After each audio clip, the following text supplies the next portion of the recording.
বেচা আরে লাগা তো বেদাই না দি ওটা একটা সা ভাই গরমি আইন দেখা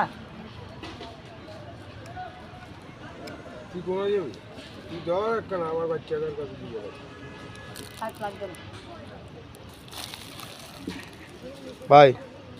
ভাই এদিকে ঘুরতে দিন না এদিকে জামিল আছে আপনি আর কেন দিকে আইন মাঝিকের আর দিকে এলেন ভাই আপনি কেন এই হুদা আর দিকে নেন এদিকে দে এদিকে লইন মাছের দিকে লইন এটা খাচ্ছা কাকা আপনার সামনে দেন কাকা আপনার সামনে দেন মাছ আইল দেবো এই এই এনরা খেলা না না কারণ এই জামিল আছে এদিকে তুই দিচ্ছে উত্তর দিয়ে উত্তর দিয়ে চাপ দিলেও এত সমস্যা আছে কিন্তু ডালে দিবেন আছে শক্ত কিন্তু আপনার হাফা এই আপনার